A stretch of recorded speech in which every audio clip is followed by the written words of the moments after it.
Hello friends, வணக்கம். இன்றைக்கி நம்மளோட சேனலில் ரொம்பவே சுவை அட்டகாசமாக இருக்கக்கூடிய மதுரை ஸ்பெஷல் மட்டன் குழம்பு தீபாவளி ஸ்பெஷலாக பண்ண போகிறோம். இது எப்படி பண்ணுறோன்னு சொல்லிட்டு பார்க்கலாம். மதுரையிலையும் சரி, மதுரை சுற்றி உள்ள கிராமங்களையும் சரி, எவ்வளோதான் பலகாரங்கள் செஞ்சாலும் பிரதானமாக இருக்கிறது இந்த இட்லியும் மட்டன் குழம்பும் தாங்க. இது 10 நிமிஷத்தில் பண்ணி முடிச்சிடலாம். சுவை பார்த்திங்கன்னா அவ்வளோ அருமையாக இருக்கும். இது எப்படி பண்ணுறதுன்னு சொல்லிட்டு பார்க்கலாம். வாங்க வீடியோக்குள்ளே போகலாம். இது வரைக்கும் நம்ம சேனல் நீங்கள் சப்ஸ்கிரைப் பண்ணலைன்னா சப்ஸ்கிரைப் பண்ணிக்கோங்க. பெல் ஐக்கானை கிளிக் பண்ணிக்கோங்க. இந்த மட்டன் குழம்பு வைக்கிறதுக்காக நான் 3/4 கிலோ மட்டன் எடுத்திருக்கேன். ஒரு குக்கர் அடுப்பில் வச்சுட்டு ஆயில் சேர்த்துக்கலாம். ஆயில் சேர்த்துட்டு கழுவி வச்சுருக்க மட்டன் அதோடு சேர்த்துக்கலாம். சேர்த்துட்டு நம்ம வந்துட்டு சுருள வதக்கணுங்க. இந்த சுருள வதக்கிட்டு நம்ம குழம்பு வச்சோனாலே அதோட டேஸ்ட் வந்துட்டு ரொம்பவே அட்டகாசமாக இருக்கும். சுருள வதக்கலாம். அதில் வந்து தண்ணி விட்டு வரும். நம்ம மட்டன் போட்டோன்னே பார்த்திங்கன்னா தண்ணி விட்டு வரும்.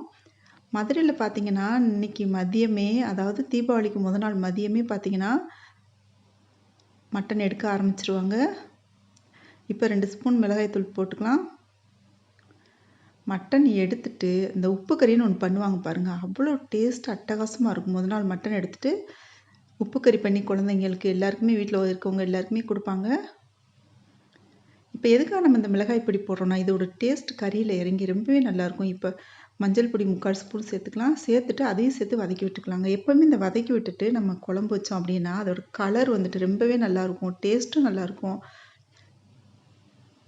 நீங்கள் மிளகாய் பொடி மஞ்சள் பொடி வந்துட்டு வதக்கி விட்டு நீங்கள் குழம்பு வச்சு பாருங்கள். அந்த குழம்பே வந்துட்டு அவ்வளோ ஒரு கலர்ஃபுல்லாக இருக்கும்.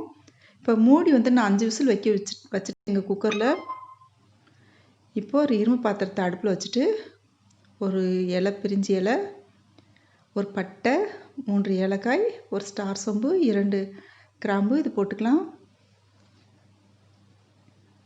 2 ஸ்பூன் மல்லி போட்டுக்கலாங்க. தனியான்னு சொல்லுவாங்க இல்லையா, அது போட்டுக்கலாம். சேர்த்துட்டு நல்லா வறுத்து விட்டுக்கலாம். நல்லா ஒரு கமன்னு வாசனை வர அளவுக்கு வறுத்து விட்டுக்கலாம். இப்போ 6 மிளகாய் வத்தல் சேர்த்துருக்கேன். ஆல்ரெடி நம்ம வந்துட்டு மிளகாய் தூள் சேர்த்துருக்கிறதுனால இதில் வந்துட்டு மிளகாய் வத்தல் 6 மிளகாய் வத்தல் தாங்க சேர்த்துருக்கேன். இப்போ 2 தக்காளி, 2 பெரிய வெங்காயம் கட் பண்ணிவிட்டு அதையும் சேர்த்து இதோட வதக்கிக்கலாம். இது எல்லாமே நம்ம வதக்கிட்டு அரைச்சி எடுக்க போகிறோங்க. இந்த வறுத்து அரைச்ச மட்டன் குழம்பு பார்த்திங்கன்னா அவ்வளோ கமகமன்னு வீடே வாசனையாக இருக்கும். உப்பு சேர்த்துக்கலாம். உப்பு சேர்த்துட்டு இந்த தக்காளி நல்லா மசிஞ்சு வந்துடும். உப்பு சேர்த்தோடனே சீக்கிரமாகவே மசிஞ்சு வந்துடும். இப்போ பாருங்கள், நான் 5 விசில் விட்டு எடுத்திருக்கேன். உங்கள் குக்கரில் வந்துட்டு எத்தனை விசில் விட்டால் மட்டன் வேகுமோ அந்த அளவுக்கு நீங்கள் விசில் விட்டுக்கோங்க. என்னோடய குக்கருக்கு வந்துட்டு 5 விசில் கரெக்டாக இருக்குங்க. இப்போ குழம்புக்கு தேவையான அளவுக்கு தேங்காய்ச்சல் எடுத்துக்கலாம். ஒரு 20 சின்ன வெங்காயம் உரித்து வச்சுருக்கேன். இப்போ வந்துட்டு தேங்காய்ச்சல் வந்துட்டு நம்ம மிக்ஸி ஜாரில் சேர்த்துக்கலாம். உங்களுக்கு குழம்பு வந்துட்டு எந்த அளவுக்கு திக்னஸ் வேணுமோ அந்தளவுக்கு நீங்கள் தேங்காய்ச்சல் எடுத்துக்கலாம். இப்போ 2 ஸ்பூன் கசகசா சேர்த்துக்கலாம். இந்த ஸ்பூன் அளவுக்கு தான் சேர்த்துருக்கேன் நான். இப்போ ஒரு இன்ச் துருவி எடுத்துகிட்டு நம்ம இந்த மசாலாவுக்கு அரைச்சோம் இல்லையா, வதக்கணும் இல்லையா அரைக்கிறதுக்கு, அது எல்லாமே இதோடு சேர்த்துட்டு நம்ம அரைச்சி எடுத்துக்கலாம். கொஞ்சமாக நான் தண்ணி ஆல்ரெடி சேர்த்துருக்கேன். அதோட இன்னும் கொஞ்சம் சேர்த்துட்டு நம்ம அரைச்சி எடுத்துக்கலாங்க. கொஞ்சம் கெட்டியாகவே அரைச்சி எடுத்துக்கலாம். இப்போ ஒரு குக்கர் அடுப்பில் வச்சுட்டு ஆயில் சேர்த்துக்கலாம்.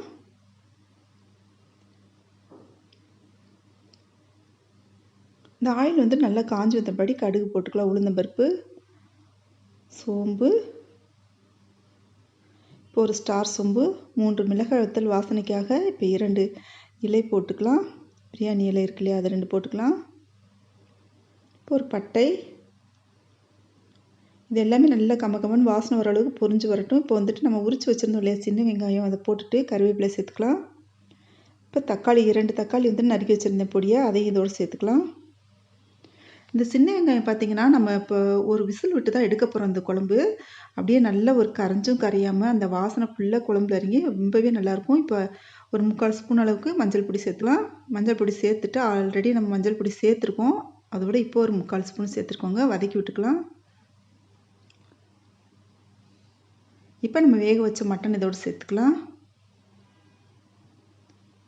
சேர்த்துட்டு நம்ம அரைச்சி வச்ச தேங்காய் எல்லாமே சேர்த்து அரைச்சோம் இல்லையா வதக்கி, அதை எல்லாமே இப்போ வந்துட்டு நம்ம கலந்து விட்டுக்கலாம். கலந்து விட்டுட்டு குழம்புக்கு தேவையான அளவுக்கு தண்ணி ஊற்றிக்கலாங்க. உங்களுக்கு எந்த அளவுக்கு திக்னஸ் வேணுமோ அந்தளவுக்கு நீங்கள் தண்ணி ஊற்றிக்கோங்க. இப்போ உப்பு சேர்த்துக்கலாம். ஆல்ரெடி நம்ம வந்துட்டு தக்காளி வெங்காயம் எல்லாமே வதக்கணும் இல்லையா, அப்போயும் உப்பு சேர்த்துருக்கோம். அதனால் வந்துட்டு இப்போ கொஞ்சம் பார்த்துட்டு சேர்த்துக்கணுங்க. அளவுக்கு அதிகமாக சேர்த்துடக்கூடாது. சேர்த்துட்டு நல்லா கலந்து விட்டுக்கலாம். கலந்து விட்டு இப்போ ஒரே விசில் தாங்க. ஒரு விசில் வச்சு நம்ம எடுத்துக்கலாம். இப்போ பாருங்கள், சூப்பரான கம்ம கம்மன்னு வீடே மணக்கிற மதுரை ஸ்பெஷல் மட்டன் குழம்பு ரெடி ஆயிடுச்சு. இது ரொம்பவே சுலபமாக பண்ணிடலாம். 10 நிமிஷத்தில் பண்ணிடலாம். இந்த ரெசிபி உங்களுக்கு பிடிச்சிருந்துச்சி அப்படின்னு சொன்னால் நம்ம சேனல் இது வரைக்கும் சப்ஸ்கிரைப் பண்ணலைன்னா சப்ஸ்கிரைப் பண்ணிக்கோங்க. பெல் ஐக்கானை கிளிக் பண்ணிக்கோங்க. ஃப்ரெண்ட்ஸ்க்கு ஷேர் பண்ணுங்கள், லைக் பண்ணுங்கள், கமெண்ட் பண்ணுங்கள். தேங்க்யூ.